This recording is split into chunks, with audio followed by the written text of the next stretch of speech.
네, 정치 현안 직설 시작하겠습니다. 추석 특집입니다. 경희대학교 노동일 교수님 모셨습니다. 어서 오십시오. 네, 안녕하세요. 예, 네. 저희가 이제 추석을 맞아서 뭐 밥상머리 민심이라고는 요새는 많이 모이시는지 모르겠는데 그래도 친구들하고 술 먹으면서 이런 네. 얘기를 좀 많이 할 것 같아요. 정치 얘기 같은 거. 네, 진짜로 하십니까? 보통 저는 하다가 네, 저는 실제로 하는데 네. 하다가 친구끼리 의견이 분분하면 하지 말자, 누가 중재해서 하지 말자 이제. 그러니까 저도 지금 이런 그 거. 말을 하고 싶은데요. 예. 보통 우리가 늘 이제 추석 끝나면 추석 민심, 뭐 밥상머리 민심 그쵸. 해갖고 이제 항상 특집을 하거든요. 예. 저도 나가긴 나가는데 네. 그 말이 이제 그만 쓸 때가 되잖아. 제 생각도 진짜 비슷합니다. 그래요. 예. 아니 저희도 진짜 저희만 해도 가족들 다 모여도 있죠. 정치 얘기하려 그러면 누군가가 제지합니다. 맞습니다. 그런 얘기하면 쌈나 예, 그래갖고 안 하거든요. 예. 그러니까 저는 옛날부터 그저 뭐 이렇게 이런 SNS가 발달하지 않고 이렇게 그냥 평소에 정치 얘기가 완전히 그냥 너무나 많잖아요 지금. 예. 종편들도 많고 그렇죠. 뭐 유튜브도 많고 이런 얘기가 많지 않을 때 서울 소식을 저 지방에 계신 부모님들이 서로 모르고 예. 지방의 민심을 서울에 있는 자식들이 모르고 이럴 때 모였을 때 서로 얘기 나누고 이렇게 할 때 뭔가 민심이 이렇게 섞인다고 얘기하는데 저는 이제 그런 얘기 그만할 때가 되지 않았나 싶어요. 맞습니다. 그러니까 추석 때 100% 공감합니다. 예. 안 한다니까요. 그리고 또 저희 그 부모님 세대들은 네. 저희가 그런 말씀 안 드려도 당신들끼리 아침마다 유튜브 공유하시고 뭐 이런 거 많이 하잖아요. 그런다니까요. 예, 그러니까 밥상머리 민심은 저리 치우고 오늘은 그 교수님께 현안을 들어보도록 하겠습니다. 사안이 굉장히 요새 많습니다. 그리고 한 가지 짧게 그럼 여쭤볼게요. 정치라는 게 네. 국민들이 느끼기에 재밌어야 하는 게 맞습니까? 아니 꼭 재밌어야 하는 건 아니에요. 예. 재밌어야 하는 건 아니고 뭐 재밌고 더 이제 뭔가 국민의 어떤 욕구를 해결해 나가는 그렇지만 그렇게 하면 좋지만 예. 재미 플러스 어떤 유능 그렇지 않고 재미없더라도 예. 유능하면 되는 거죠. 국민들이 국민들이 봐서 정말 저분 저렇게 맨날 진지하게 얘기하는가라고 하더라도 그 문제를 국가적 문제, 국민적 문제를 해결해 나가는데 유능해야 되는 게 첫 번째 요구고 예. 거기다가 재밌으면 더 좋죠. 그나마 꼽으라면 유능해야 되는 게 맞는 거죠 가장. 예. 우리가 늘 정치 이렇게 보지만 뭐 우리가 선진국이라고 하는 뭐 미국이나 영국 같은데 이번에 또 새로운 영국 총리가 됐죠. 네네. 여성 그분들 보면 총리가 별로 재미없어요. 음. 매일 같이 저 토론하는 뭐 모습 보면 그거 누가 재밌다고 하겠습니까? 예. 그러나 그런 철저한 어떤 그 토론, 뭐 총리도 나와서 1대1로 막 이렇게 주고받잖아요. 그럼 네. 보잖아요. 그런 거 보면 재미는 없는데 그런 과정을 통해서 또 국민들의 욕구를 어떤 대신 해소해주고 정말 내가 하고 싶었는데 저렇게 따져봐야지. 예. 이런 것들을 통해서 문제가 해결되는 부분이 있거든요. 해결되지는 않더라도 적어도 국민들의 불만을 해소해주는 면은 있고 그게 우선인데 우리는 재미도 없고 예. 짜증만 유발하죠.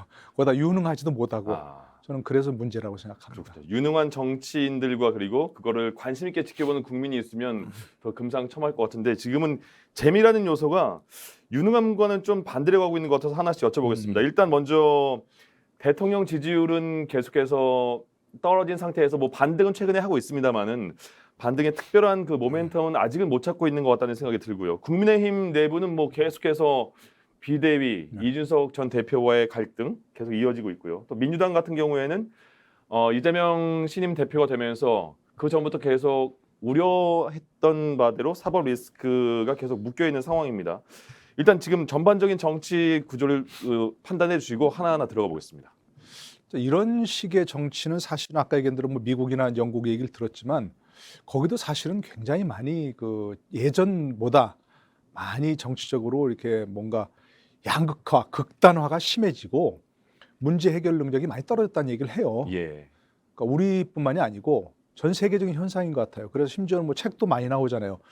민주주의는 왜 위기에 처했는가 이런 식의 극진단과 책들이 많이 나오고 있거든요. 예. 저는 그 역설적으로 전 세계적인 구조적인 현상 중에 하나라고 생각하는데 왜냐하면 과거에 비교할 수 없게 일반 국민들이 정치적 정보를 획득하는 루트가 굉장히 많아졌어요. 네. 누구나 잘 알아 현안을. 심지어는 저 지하철 타고 가다 보면 유튜브 보시는 분들도 많아요. 그 정치적 해설, 정치 해설을 유튜브. 그게 오히려 저는 그 과거의 어떤 사람들이 정치 지도자들이 활동할 수 있는 면을 줄이고 국민들이 직접 어떤 정치적 목소리를 내면서 양극화가 너무 심해졌어요. 설득이 안 되는 거예요. 내가 보는 유튜브는 정답이야. 이렇게 얘기하고 있는데 그렇죠. 예. 맞아요. 이게 정답인데 무슨 소리 하는 거야라고 예. 절대 타입이 안 돼요. 그런 면이 하나 이제 전 세계적인 현상 중에 하나 우리도 있고 그래 네. 극단화가 돼버렸죠. 그러다 또 하나는 정치인들이 너무 좀 뭐랄까 속된 말로 좀 잘아졌다고 할까? 좀 대국적인 견지를 보고 정치라면 보통 우리 그잖아요. 국가와 민족을 네. 위해서 위해서 뭔가 하겠다. 이 한 번 바치겠다. 예. 이런 게 정치인들이라고 생각하는데 좀 그런 말이라도 그렇게 하는 사람들은 없어요. 내 정파적 이익을 위해서 한 번 바치겠다는 사람들밖에 없고 조금 더 따라지면 내 지역구를 위해서 나를 위해서 이렇게밖에 정치하지 않지 그것처럼 뭔가 대국적인 견지에서 정치를 이끌어 나가고 국가와 민족을 위해서 하는 말이라도 예. 그렇게 하면서 결국 정치적 상상력이 좀 부족해지는 그런 게 없고 정치적 문제를 뻗하면 어떻게 돼요? 검찰 가서 고발하고 네. 또 사법부로 끌고 가고 예. 법원에 가서 가처분 신청하고 이러거든요. 우리 때 그러니까 저희 때 생각하면 노태우 대통령의 6.29 선언 상상할 수 없는 일이었거든요. 네. 그때 물론 여러 가지 뭐 음모론도 있고 뭐 내부적으로 뭐 있었다. 전두환 대통령의 뭐 어쩌고 이렇게 있지만 어쨌거나 그 상황에서 정말 그때 그 6.29 선언 나오기 전에는 이건 무슨 엄청난 일이 일어날 수 있다. 예. 막 강경진압이 또 있고 그래서 또 피를 보는 거 아니냐 이런 걱정이 있었거든요. 근데 6.29 선언 한 방으로 막 해결이 되고 80년 헌법이 이어지고 문지화가 물꼬를 터서 투표하세요 이렇게 그렇죠. 뽑으세요. 굉장했잖아요. 그리고 이제 여소야대 국면이 88년도에 이루어지고 노태우 대통령과 YS와 JP의 3당 합당이 있었죠. 그것도 결국 좀 뭐 나중에는 뭐 그것이 결국 뭐 지역구들 고착화시키고 했다는 말은 있지만 예.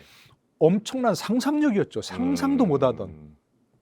그리고 또 생각해 보면 DJ의 DJP 연합 그것도 뭐 상상이 안 됐던 네. 일이었잖아요. 그때 JP는 뭐라 했습니까? 나는 유신본당이다 얘기했는데 유신의 최대 피해자인 DJ가 손을 잡고 결국 정권을 바꾸는 역사상 최초의 정권 교체가 일어난 일이 있었잖아요. 지금은 그런 정도의 어떤 지도자도 없고 정치를 하겠다는 사람들도 그런 식의 상상력이 부족한 이런 것들이 지금 이 정치적 난맥을 이루는 난맥상을 뭐 이루어지내는 예. 그런 어떤 원인이 아닐까 싶어요. 앞서 말씀해 주셨는데 정치를 사법부로 끌고 갔습니다 요새. 네. 특히 다 국민의힘 그래요. 보겠습니다. 예, 예. 예. 이준석 대표가 국민의힘 비대위를 만드는 족족마다 하나하나씩 가처분 신청을 계속하고 있습니다. 국민의힘 지금 상황은 어떻게 이어갈 수 있을까요? 이준석 대표의 관계는 이제 완전히 절단났다 끝났다고 봐야 되는지 그리고 그들은 그러면 어떻게 행동을 앞으로 하는 게 맞을까요? 결론부터 먼저 말씀드리면 저는 이제 돌아올 수 없는 다리를 완전히 건넜다 이렇게 생각하거든요. 예. 제가 어디 나가서도 돌아올 수 없는 다리를 건넜지만 돌아갈 수 있는 다리는 없지만 네. 새로운 다리를 만드는 게 정치적 상상력이다. 예. 이렇게 얘기했는데 이제는 그런 새로운 다리를 만들 수 있는 상황도 아닌 것 같아요. 왜 그러냐면 이준석 대표가 너무 본인 스스로 이제는 뭐 함께 할 수 없다는 건 너무나 이렇게 얘기했잖아요. 그러니까 뭐 일일이 예를 들 것도 없이 네. 너무나 많은 얘기를 해버렸고 그게 이제 본인에게 부메랑으로 돌아올 수밖에 없고 예. 그 이전으로 좀 가서 보면 그 원인으로 보면 좀 멀리 보면 대선 때부터 이준석과 윤석열, 윤석열과 이준석은 함께 할 수 없었던 사이예요. 사실은. 이준석이 뭐라 그랬습니까? 자기 일생의 가장 큰 꿈은 누구를 대통령 만든다? 유승민. 예, 유승민 대통령 만드는 게 꿈이고 윤석열 대통령이 되면 자기는 잘 날아간다고 그랬나요? 지구를 떠나겠다고 예. 뭐 달나라로 가든 그랬던 사이 아닙니까? 거기다가 이제 근데 유승민 후보는 결국 뭐 어쨌든 경선을 거쳐서 떨어졌잖아요. 그런 상황에서 계속 이준석 대표는 그 당시에 분탕질 쳤잖아요. 솔직히 말로 뭐 가출을 하고 막 하면서 그때 윤석열 후보가 왜 품었겠습니까? 속으로는 부글부글 끓지만 승리를 위해서 어쩔 수 없잖아요. 그래서 뭐 이새끼 저새끼 나왔다 이런 말이잖아요. 그러니까요. 예, 어쩔 수 없는 상황이고.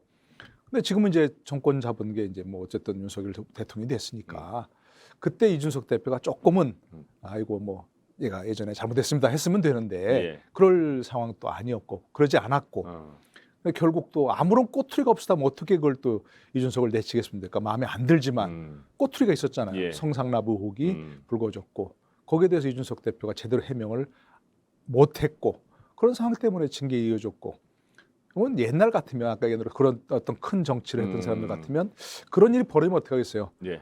뭐 경위가 어떻게 되었건 뭐 부덕에 소침이다 하고 대표를 그만두든가 이랬으면 상당한 시간 지나서 다시 복귀할 수 있는 게 있었을 거예요. 그러면 예. 지금 국민의힘이 지금 이렇게 풀리지 않는 내분 사태는 이준석 전 대표의 잘못이 가장 큰 원인인가요? 아니면 국민의힘이 잘못한 건지, 아니면 그거를 통합하고 포용하지 못한 윤석열 대통령의 잘못인지, 어떤 게 시발점은 그럼 뭐예요? 시발점은 이준석 대표에게 있는 거죠. 성상남 문제는 문제. 그럼요. 예. 성상남 문제가 본인이 있었고 예. 저는 그걸 처음에 뭐 가세연인가에서 네. 폭로했죠. 했을 때 그 대표, 그 이준석 대표의 반응이 뭔가 하고 잘 네. 봤거든요. 네. 첫 번째 반응이. 예. 제가 이제 변호사를 좀 했으니까 예, 예. 법조니까 미국 변호사 하셨잖아요. 굉장히 중요한 게 뭐냐면 네. 첫 번째 반응이에요. 아. 첫 번째 반응. 그게 수사기관에서도 첫 번째 진술이나 그 현장에서의 첫 번째 어떤 반응 예. 이게 굉장히 중요한 나중에 증거가 되는 거예요. 네. 첫 번째 반응이 뭐라 했습니까? 나 같은 만약에 내가 그런 음해를 받았다 그러면 뭐라고 했습니까? 앵커께서는 무슨 소리냐고. 네, 그렇죠. 저 있을 수 없는 음해다 할 거 아닙니까? 근데 나는 그런 일로 수사받은 적이 없다. 아. 이 말은 다 기억납니다. 모든 걸 짐작하게 하는 얘기예요. 나는 그런 일로 수사받은 적이 없다라고 예, 예. 했어요. 한참 지난 다음에 이제 뭐 나는 그런 일이 없다, 뭐 성도 없었고 상납도 없었다 이렇게 얘기했잖아요. 그럼 교수님은 그 첫 마디 들었을 때 이거는 가능성이 높다 이렇게 생각하셨군요. 예, 그렇죠. 아. 뭐 지금 이제 뭐 흔히 얘기한 대로 수사 결과가 안 나왔으니까 네네. 단정할 수는 없지만 예. 그 말은 다 짐작이 가는 얘기죠. 아. 그런데 그 이후로 계속해서 이준석 대표 어떤 행보가 좀 잘못 꼬인 게 뭐냐면 그 강용석 대표 등을 고소했죠. 예. 명예훼손으로. 음.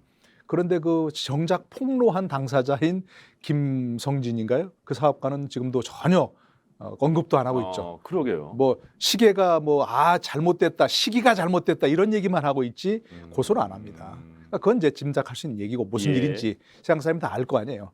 그게 첫 번째 단초고. 네. 그러나 설사 그게 이제 만약에 있었다 하더라도 저는 정치적 해법을 모색할 수 있었다고 생각합니다. 윤리위원회에서 굳이 그걸 징계하겠다 이렇게 할 필요 없잖아요. 네. 경찰 수사 결과를 기다려 봅시다. 이래도 되는 건데 예. 거기서 이제 이른바 윤핵관들과 대선 때부터 아까 말씀드린 대선 때부터 꼬여온 관계가 거기서 틀어진 거죠. 그 전체를 결국은 뭐 책임지는 윤석열 대통령도 당무에 관여 안 하겠다고 하지만 관여하고 있는 게 보이잖아요. 네. 그렇다면 그것을 전체를 좀 아울러서 정무적 판단을 했어야 되는데 그것도 좀 시기를 놓쳤다. 그렇게 볼 수밖에 없는 거죠. 대통령이 당무에 관여하지 않는다고 먼저 말을 했고, 그 다음에 체리 따봉 문자가 이제 드러났고, 그 이후에 그 도어 스태핑 출근길 문답에서도 당무에 관여 안 하겠다는 말을 또 언급했거든요. 그러니까 이건 체리 따봉 문자를 온 국민이 다 봤는데 당무에 또 관여 안 하겠다는 언급을 했어요. 그러면 대통령이 집권 여당의 당무에 관여 안 하는 게 맞는 거예요? 아니면 어떤 거예요? 당무에 관여해도 되는 건지? 지금 제가 공식적 직함이 총재가 아니라고 그래서 예. 대통령이 당무에 관심을 끊는다. 그게 올바른 태도인가요? 아니는 거 아시잖아요. 그죠? 예. 모든 국민이 다 그럴 거 아니에요. 집권 여당이라고 하고 그러니까요. 네, 집권 여당이라고 그 여당이 사실은 여당이란 말은 내각제에 쓰이는 말이니까 별로 바람직한 건 아니지만 네. 대통령 소속 당이고 거기가 늘 뭐 당정 협의를 하고 예전에 당정청 그랬죠. 예. 지금은 당정되고 뭐 대통령실과 뭐 정부와 또 여당이 함께 협의를 해서 뭔가 정책을 만들어내고 그걸 국회에서 그걸 실현하는 방법을 늘 강구하고 예. 그런데 왜 관심을 안 갖는다 그러냐고요. 그냥 대통령이 그러면 당무에 관여 안 한다는 언급은 굳이 안 해도 되는 거 아닙니까? 그렇죠. 예. 늘 관심을 갖고 보고 있습니다. 네. 그러나 제가 직접적으로 거기에 뭐 감나라 배나라 할 수는 그렇죠. 없지만 정무수석을 통해서 어떤 협의해 나가고 있고 우리 집권 여당이 국민들을 위해서 이렇게 할 수 있도록 늘 그런 협의를 하고 있습니다 하고 솔직하게 얘기해도 그 누가 뭐라고 하겠습니까? 그러게요. 대통령이 정말 그 같은 당 소속이니까 네. 당연히 그 관심 갖고 어느 정도 이렇게 관심 갖는 건 당연한 것 같은데. 그 정무수석 역할이 뭔가요? 예. 정무수석을 왜 둡니까? 그럼 국회와 여당과 그런 협의를 하라는 거 아닙니까? 네. 거기다 정무 1비서관, 2비서관은 뭐 나눠져 있습니다. 여당 담당, 예. 야당 담당. 그게 어쨌든 이렇게. 대통령실 안에 있는 거잖아요. 그러니까요. 또. 예. 왜 그걸 자꾸 그러니까 우리는 너무 그러니까 명과 실이 달라요. 예. 명분 내세운 것과 실질적인 것과 너무 다르고 좀 명실상부했으면 좋겠는데 그게 잘 안 되는 것 같아요. 지금 지지율은 계속 다시 뭐 디딤돌이 뭔지는 아직 모르겠습니다만 지지율은 답보 상태잖아요. 네. 그러면 이 지지율 답보 상태가 여러 가지 원인이 있겠습니다만 지금 저희가 나눈 그 주제에 대해서만 말하자면 국민의 내분을 어떻게 풀 것인가? 이준석 전 대표가 계속해서 윤석열 대통령 겨냥해서 또 총을 쏘고 있는 모습인데 그 모습도 대통령이 풀어야 됩니까? 왜냐하면 이준석 대표가 얼마 전에 그 방송에서 이런 말을 하더라고요. 본인이 가장 기분 나쁜 말이 대통령이 자신을 품는 거다. 내가 달걀이냐 이런 말을 했거든요. 품는 게 맞는 겁니까? 아니면 푸는 해법이 어떤 거 있습니까? 윤석열 그러니까 대통령 입장에서. 예, 품는다는 말이 그런 뜻이 아니라는 걸 뭐 이준석 대표가 모르겠습니까? 예. 그러니까 저는 이준석 대표 참 아쉬운 게 저는 이준석 대표 될 때 예. 뭐 신문 칼럼을 통해서 방송을 통해서 굉장히 응원했습니다. 아, 청년 정치로 바뀌고 뭔가 좀 유망한 저기니까 우리도 뭐 정말 40대 대통령도 볼 수 있어야 된다. 이번에도 뭐 누구죠? 그 저 영국 총리가 된 여성도 예. 이름이 갑자기 생각이 안 납니다만 뭐 40대 아닙니까? 예. 그죠? 47이라고. 근데 그걸 보니까 20대 때부터 어떤 정당에 가입을 해가지고 정치 활동했더라고요. 본인이 어떤 저 쉘 석유 회사인가 거기에도 근무를 했지만 그러니까 일찍부터 정치를 한 거예요. 예. 정치를 하면서 계속해서 젊을 때부터 여러 가지 여러 장관들도 많이 하고 지금 외무장관이잖아요. 그렇죠. 그러니까 그런 좀 시기가 있어야 한다. 그래서 정치 청년들도 좀 정치 일찍 참여하고 관심을 갖고 우리는 정치라는 게 무슨 좀 멀리 해야 될 가까이 하면 좀 뭐 너무 안 되는 이런 거라고 생각하는데 늘 우리 곁에 있는 게 정치인데 예. 그래야 좀 응원을 많이 했어요. 근데 이번에 뭐 너무 실망스러운 게 아까 얘기한 그런 부분도 결국 왜 우리나라 사람들이 정치를 멀리 하려고 하냐면 정치하는 사람들이 그런 식으로 정치를 하면서 뭔가 접대를 받고 그 빌미로 해가지고 네. 뭔가 이권에 개입을 하고 이런 게 있잖아요, 되게. 그러니까 문제를 자꾸 이제 좀 멀리 하려고 하는 거예요, 정치를. 그런데 너무 일찍 물들어 버린 거예요. 너무 일찍 물들어 버렸고 아, 정치란 게 이렇게 적과꿀이 흐르는 땅이구나 하는 게 그런 쪽으로 느낀 거죠. 보람을 정치에서 찾는 게 아니고. 예. 그러니까 그런 점에서 좀 실망했고 또 말대 너무나 그런 조롱 쪽, 비아냥 쪽 대통령이 품는다는 게 뭐 달걀 품다 그런 게 아니라는 걸 뻔히 아는데도 불구하고 그런 식으로 한다는 말이에요. 저도 여러 차례 얘기했습니다. 정치적으로 해법을 찾아야 된다. 꼭 뭐 대통령이 만나서 우리 좀 잘해봅시다. 이렇게 하지 않더라도 잘 모르겠어요. 구체적으로 어떻게 해야 되는지. 네. 그건 아까 말씀드린 정치적 상상력을 예. 도무지 생각하지 못했던 DJ와 JP가 손을 잡는 그런 건 발상을 어떻게 했겠습니까? 정치인들이 한 거 아니겠습니까? 그런 식으로 뭔가 새로운 발상을 통해서 돌아올 수 없는 다리가 있더라도 그 다리가 끊겼더라도 예. 새로운 다리를 만드는 좀 방법을 했으면 좋겠는데 라고 했는데 그런 게 한쪽에서만 되는 건 아니잖아요. 이쪽에서만 되는 것도 아니고 이쪽에서 계속 윤석열 대표가 조롱, 비아냥 이렇게 하면 정치도 사람이 하는 거 아닙니까? 그러니까 그렇게 하기 어려운 상황이 돼버렸죠 이미. 그 부분은 이제 저는 경찰 수사를 기다리는 게 네. 최선의 해법이라고 생각합니다. 추석 연휴 끝나고 14일인가요? 16일 날인가요? 그 경찰서 나가겠다 이렇게 이준석 대표가 밝혔더라고요. 예, 그때 이제 결과가 어떻게 나올지 봐야 되겠는데 그럼 이준석 전 대표의 지금까지 이 행동의 마지막에 결국 목표는 뭐라고 보시는 거예요? 그러니까 아마도 예, 목적지가 어딜까요? 현재 목적지는 경찰 수사 결과 발표되고 예, 본인이 이제 기소되더라도 결국 그건 정치 탄압이다. 네, 내가 윤핵관들과 이렇게 각을 세우고 대통령을 비판하고 이런 것 때문에 나를 지금 탄압하는 거다라는 것으로 이제 프레임을 만드는 게 목적이 첫 번째 목적이. 예, 전 그러고 생각합니다. 왜냐하면 뭐 나는 네가 지난 여름에 한 일 알고 있다는 뭐 그런 게 있었죠. 지난 여름에 한 일을 제일 잘한 사람은 누굴까요? 본인이죠. 본이죠. 나는 내가 한 일을 본인이 알고 있기 때문에 그와 같이 경찰 수사가 어떤 결과가 나올지 뻔히 알고 있거든요. 그러니까 그 프레임이 결국은 내가 계속 극단적으로 지금 가서 윤 대통령을 공격하는 이유가 뭐냐면 그것은 내가 윤 대통령을 공격했기 때문에 그 지금까지 그런 말을 했잖아요. 윤핵관들이 경찰 수사에 관여하고 있다고, 예. 개입하고 있다고. 다 그런 프레임을 놓는 거라고 생각합니다. 결국 그래서 일차적 목표는 경찰 수사 결과가 발표되더라도 무고죄로 기소가 되더라도 뭐 상납 문제는 뭐 공소시효가 지났다 이런 말도 있고 그걸로 기소하기는 어려울 거라 생각합니다. 네. 그런데 나머지 강용석 대표를 고소했잖아요. 그거는 무고죄 뭐 어쩔 수 없는 상황이 돼버린 거죠. 예. 그러니까 어떤 특정 정치인들이 본인에 대해서 뭔가 막 이렇게 있어도 그냥 모른 채 하는 이유가 뭐냐? 잘못해서 허위 사실의 명예훼손으로 고소해버리면 네. 나중에 실체가 드러났을 경우에 본인이 무고죄로 걸리는 거예요. 무고죄로. 그러니까 안 하거든요. 예.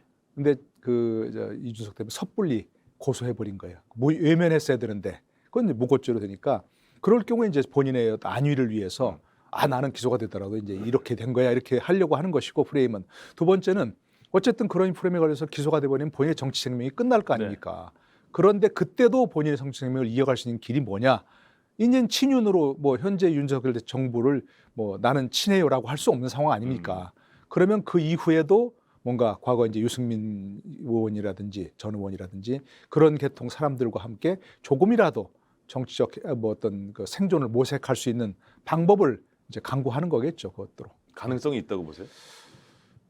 저는 글쎄 조금은 있다고 생각합니다. 예. 저는 아까 처음 얘기한 거 좀 돌아가면 네네. 지금 이렇게 양당이 너무 거대 양당이 두 당밖에 없잖아요. 예, 그렇죠. 두 당밖에 없어서 극단적으로 갈라지는 것밖에 없단 말입니다. 중도의 민심, 중도의 어떤 국민을 품을 수 있는 프레임이 없어요.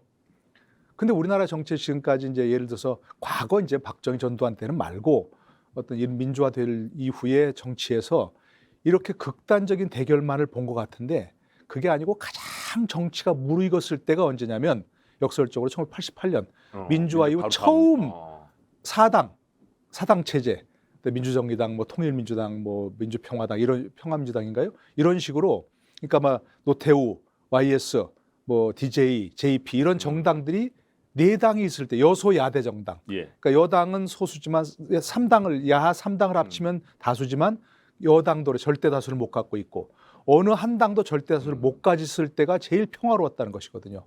그때 서로 합종 연행을 통해서 어떤 현안이 있을 때 뭐 1, 2, 3당이 협의한다든가 1, 3, 4당이 협의한다든가 해서 같이 만들어내는 독주가 안 되니까 여당도 날치기를 한 번도 하지 않았고 어느 정당도 점거해서 막 농성을 하거나 하지 않았고 그때가 제일 잘 됐다는 것이거든요. 그러니까 저는 이준석 대표도 본인이 이제 조금을 낮춰서 죄송하다. 뭐 젊었을 때 그런 일이 있었는데 용서해달라고 한다면 저는 출구가 있다고 생각합니다. 국민들이 보기에.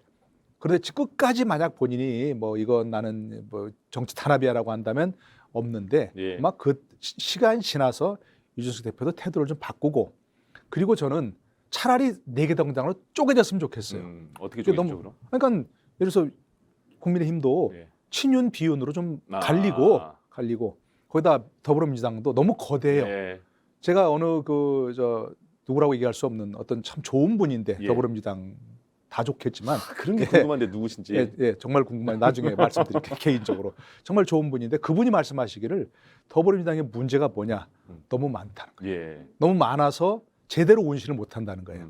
너무 운신을 못하니까 저는 차라리 그렇다면 지금도 사실은 갈등이 있잖아요. 그 내부에서도 이른바 친명과 비명 간에 전당대회에서도 봤잖아요.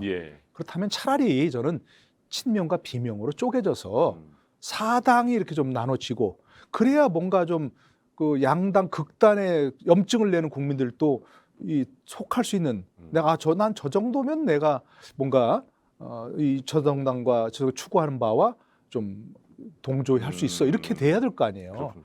그래야 좀 평화로운 정치가 이루어지고 정치다운 정치가 이루어지지 않을까. 그래서 그렇다면 그때는 저는 이준석 대표가 차라리 그런 쪽으로 좀 추구했으면 좋겠다. 신당 창당 안 한다고 하지만 차라리 그렇게 좀 정계 개편을 하는 게 촉발되는 게 좀 바람직하다 생각합니다. 말씀하신 의원의 성향을 보면 민주당에서는 조응천 의원도 그런 식으로 말씀하셨을 것 같고 방송에서도 몇 번 그런 비슷하게 말씀하시는데 누구 특정이 하여튼 알겠습니다.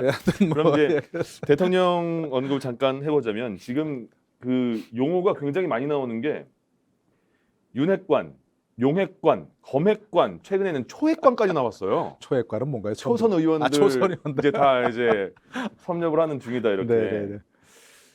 윤핵관 뭐 장제원 의원, 권성동 원내대표 2선으로 밀려간다는 보도가 꽤 나온 상태에서 초선 의원들이 비대위로 전환하는 것에 대한 연판장을 돌렸다. 이 말도 나오고요. 그리고 초선 의원들한테 윤 대통령이 초선이 당대표, 원내대표 왜 못하냐 뭐 화이팅이라 이런 말도 했다고 하잖아요. 이 핵관들에 대해서는 윤석열 대통령이 어떤 식으로 관리를 해야 될까요? 지금 그 상황을요. 글쎄 이제 저는 일단 첫 번째 이렇게 문제제기가 이루어진 예. 그 중에 하나가 이른바 윤핵관들, 뭐 용어를 쓰고 싶지는 않은데 네, 그냥 그렇죠. 이른바 맞습니다. 윤핵관들, 예, 예. 그러니까 윤석열 대통령을 만들어낸 그 대선 때 본인 말대로 1등 공신하는 분도 있잖아요. 권성동 원내대표겠죠. 예. 그런 분들이 이 선호태를 빨리 했어야 돼요. 음. 그게 지혜로운 거였어 사실은. 빨리 우리가 가는 건 이번 그 국민의힘 내분 이전에 전에. 예. 그러니까 본인이 막 원내대표 한다고 나서가지고 하지 말고 예. 그분들이 오히려 윤 대통령을 만들어낸 걸로 우리는 됐다.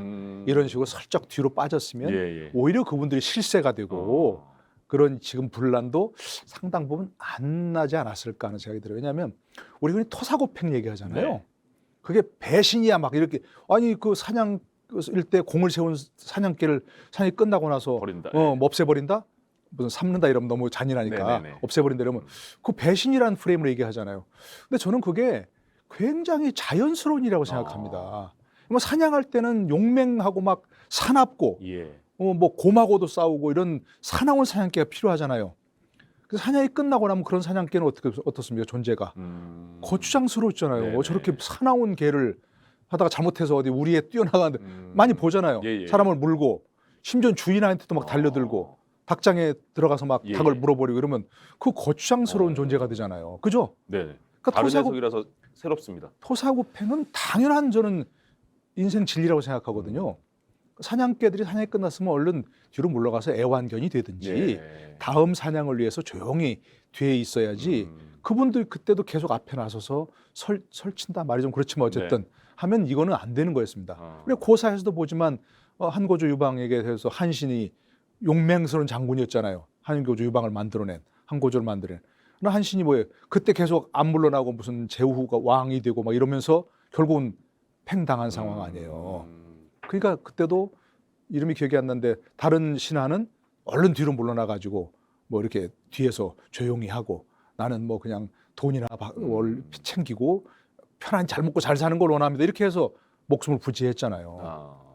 그게 오히려 그랬으면 이른바 이런 분란이 조금은 적었지 않았을까. 예. 그렇게 본인들도 판단했지만 윤 대통령도 그렇게 얘기를 했어야 되는 거죠. 그러나 윤 대통령은 그런 데 대한 판단을 좀 하긴 어려웠을 거예요. 예. 왜냐하면 공을 세운 사람들한테 뒤로 물러나라고 어떻게 해요? 공을 세운 건 맞긴 맞습니까? 본인들이 1등 공신이라고 하는데 그걸 뭐 그러니까요. 부인할 수는 없죠. 네. 그건 있다고 생각하면 되면 윤석열 검찰총장이라는 분이 정치적에 전혀 뭐 사람도 모르고 예. 그런 감각도 없었는데 권성동 의원, 장제원 의원이 나서 갖고 깃발 들고 열심히 같이 뛰어서 만드는 건 사실 아닙니까? 네. 어느 정도 공이 있는 건 사실이고 그러나 그 공을 대통령이 되는 후에도 주장하면 문제가 생겼다는 겁니다. 그걸 윤 대통령이 정리했어야 했는데 그런 정도의 정무적 감각이 없는 거죠. 이건 나쁜 얘기가 아닙니다. 예, 예. 당연한 거 아닙니까? 본인 말대로 평생 검사했는데 평생 검사한 분이 정치를 잘할 것이다? 그건 누구나 기대할 수 없는 거죠. 그럴 때 누군가 옆에서 정무적 조언을 했어야 되고 그런 사람을 옆에 두었어야 되는데 그 판단은 미스했는데 지금이라도 윤 대통령이 예. 그런 쪽으로 이 대통령밖에 정리할 사람이 없잖아요. 네네. 그게 지금 현재 뭐 용산에 있는 무슨 뭐 여러 가지 비서관 행정관들 정리하는 과정이 이른바 윤핵관들이 많이 심어놨던 말이 그런가요? 추천했던 네. 이런 사람들 좀 물리는 과정이라고 아닙니까? 거기다가 본인들이 그런 사람을 많이 심어놓은 게 아니었던 거죠. 그랬으면 안 되는 거죠. 그래서 그분들은 대통령을 위해서는 게 아니라 본인의 원래 뭐 보좌관 출신이었던 그런 이제 이른바 뭐 주군 말이 좀 그렇습니다만 예. 본인들의 어떤 보스였던 사람들을 위해서 일했다는 거 아닙니까? 그것 때문에 대통령이 화가 났다. 그렇죠. 예. 매뭐 청와대 용산에 일어난 대통령실에 일어난 일들을 자기들 나름대로 그 형성한 카톡방에 예. 거기다가 공유하고 문서를 빼돌리고 이랬다는 거 아닙니까? 예. 그러면 그것을 처음부터 막았어야 되는데 그러려면 정무적 감각이 탁월한 사람이 누군가 윤 대통령을 보좌했어야 되는 거고 지금도 보좌하고 있는지 모르겠어요. 그러니까 윤 대통령의 가장 큰 문제는 저는 그 부분을 해결하려면 본인 스스로 정치는 내가 초보다. 예. 그러니까 정치를 잘 아는 사람들의 보좌를 잘 받는 그런 것인데 아직도 좀 그 부분은 좀 부족해 보이죠. 네. 예전에 대통령을 처음 해봐서 뭐 이런 언급도 하긴 했었는데 그거는 맥락은 좀 다른 것 같아요. 그렇죠. 예. 그런 말은 예. 해서는 안 되는 말이었던 거고요. 알겠습니다. 예. 이재명 당대표, 민주당 대표가 긴급 의원총회를 열어서 의원총회 주제가 예. 검찰이 출석 요구를 했는데 거기를 나가냐 안 나가냐 이거였잖아요. 그래서 거기에 대해서 조응천 의원 같은 경우에는 이 사안을 의원총회에서 다루는 게 맞는지도 모르겠고 뭐 중진 의원들 얘기 들어보니까 거의 답은 나온 것 같아서 본인은 불참했다 이렇게까지 말을 했더라고요. 이 검찰의 출석 요구에 응하지 않은 거 그리고 당에서는 김건희 여사에 대한 특별법을 당론으로 채택하겠다 이런 거잖아요. 이게 맞불이라고 보시는 거예요? 아니면 뭐 다 이쪽 저쪽 상황이 맞다 아니면 어느 쪽은 좀 약간 좀 물음표다 어떻게 보세요? 일단은 이제 그 의원총회 사건, 예. 저도 조홍천 의원 말씀에 100% 동의합니다. 네. 이거는 아니 의원총회라는 건 보통은 당을 대표하는 의원들이 모인 거니까 뭔가 당 차원의 문제 아닙니까? 당 차원의 문제를 결정한다든가 중대한 어떤 정책을 결정한다든가 당의 진로를 결정한다든가 이런 거 아닙니까? 그죠? 예. 원내대표를 뽑는다든가 이런 굉장히 중요한 때 의원총회를 하는 건데 이재명 대표가 대표지만 이런 문제는 개인 문제 아니에요. 사실 원칙적으로. 그죠? 다 지금 이재명 의원의 이렇게 방해매진 여러 가지 혐의들 이런 것들이 개인 비리 문제 아닙니까? 그걸 왜 의원총회에 올려갖고 출두 여부를 결정하나요? 그리고 그거 할 때 이미 결정된 거 아닙니까? 다 속된 말로 이미 예. 다 결정해서 거기서 이제 의원총회 붙여서 명분을 만든 거죠. 네. 그러면 그걸 과연 그렇게 한다? 저는 그게 정말 상징적인 사건, 이재명 사당이라는 민주당이 아니라 이재명 사당이라고 하는 이재명의 민주당을 만들겠다고 했잖아요. 그게 좋은 의미겠지만 저는 이게 이제면 완전히 이건 민주당이 이재명 사당이 되었다는 상징적 사건이라고 봅니다. 그래서 저는 거기 몇 명 참석했는지는 아직 뭐 얘기 안 나오더라고요. 예. 다 참석했는지 뭐 많은 분들 근데 참석하지 당 않았는지. 대표니까 예. 당제체 그 추석을 앞두고 그 뭐 이런 얘기 있잖아요. 포털에 쓴 거 자체가 계속 도배가 될 텐데 당이 되게 상대당 쪽에서 흔들기 되게 좋은 빌미를 만들어줄 필요가 있냐 이런 얘기도 있던데요. 그거는 좀 그러니까 저는 작은 얘기인가요? 출두하고 안 하고는 뭐 문제 없습니다. 네. 출두 안 할 수도 있고, 예. 그죠? 소환에 응하지 않을 수도 있고. 의총회까지 다루냐? 그렇죠. 이제 예. 의총이라는 그 상징적 사건이라고 보고요. 저는 출두 안 한 거 얼마든지 정치적 판단할 수 있는 부분이라고 생각합니다. 예. 소환을 응해서 기자들이 뭐 물어볼 거 아닙니까? 별로 네. 없고 그 안에서 자기 하고 싶은 말을 당당히 해서 그리고 검찰에 들어가 막상 딱 다 물어버리고 거부권 행사하고 나와버리면 그것도 좋은 전략인데 예. 지금은 시기가 말씀하신 대로 추석 전이니까 시기적으로 좋지 않다. 예. 모양이 일단 모양새가 빠진다. 그래서 출두 안 한 거 저는 뭐 좋은 선택이라고 생각합니다. 그 점도. 그러나 그걸 의원총회 결정을 빌미로 해갖고 했다는 건 좋지 않은 거라고 생각하고요. 예. 이게 만약에 이제 앞으로도 계속 줄줄이 또 소환이 있을 거 아닙니까? 네. 그럴 때 계속 응하지 않을 거냐? 이건 좀 의문부예요. 만약 그렇다면 예. 지금 같은 경우는 이제 추석 공소시효가 이제 9월 9일이니까 뭐 어쩔 수 다시 뭐 출두를 요구한다든가 할 수는 없는 상황이고 바로 기소하겠지만 네.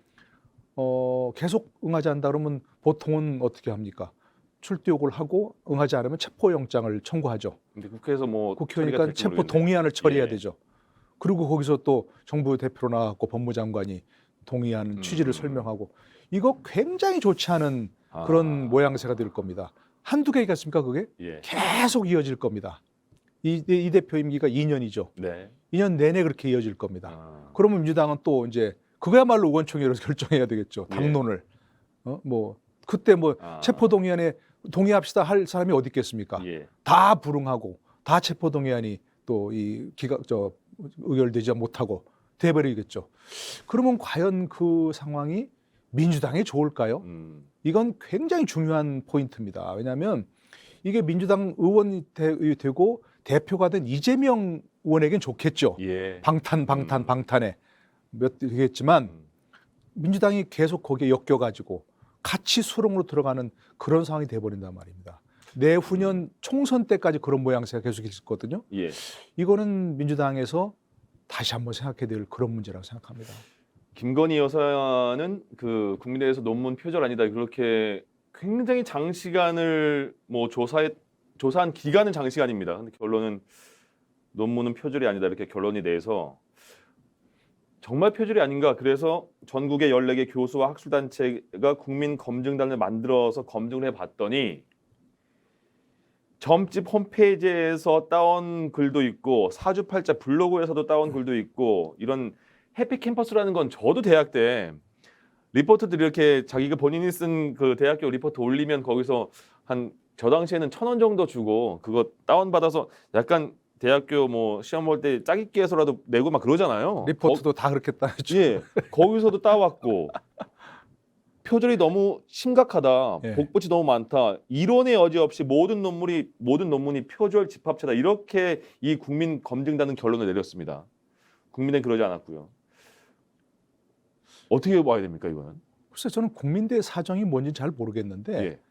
저도 이제 논문 안 읽어봤긴 하지만 지금 말씀하신 그런 것들이 지금 이게 나오잖아요. 예. 그러면 이거 표절입니다. 박사 논문 취소합니다. 라고 문제가 뭐 있나요? 그러니까 그러게요. 그 부분들은 이제 뭐 이미 그럴 시기가 지났다 이런 것 같아요. 이제 그렇게 해서 뭐 박사학위를 취소할 수 있는 시기가 지났다고 얘기하는데 적어도 대학 입장에서는 예. 대학이라면 그런 권위 정도 세우면 뭐 큰 문제네. 그리고 김건희 여사가 영부인인 대통령 영부인인데 그거 취소됐다고 뭐 대단한 뭐가 뭐 품위가 유지가 뭐 손상되고 그러나요? 그래서 저도 궁금한 거예요. 그러니까요. 학교에 왜- 계시니까. 왜 그런지 잘 이해가 안 가. 그 부분은 저는 진짜로 예. 그렇게 했으면 오히려 아 그래도 국민대가 뭐 대학 맞아요. 우리 대학으로서 정말 권위를 세웠구나 예. 이럴 수 있고 그리고 아니 그 이전에라도 뭐 김건희 여사나 대통령 측에서 이건 논문 포기하겠습니다. 그래도 아무 소용 없어요. 그건 예, 그렇죠. 이재명 이재명 그 대표가 옛날에 뭐 그랬잖아요. 대학 예. 석사 논문 뭐 표절 얘기하니까 예.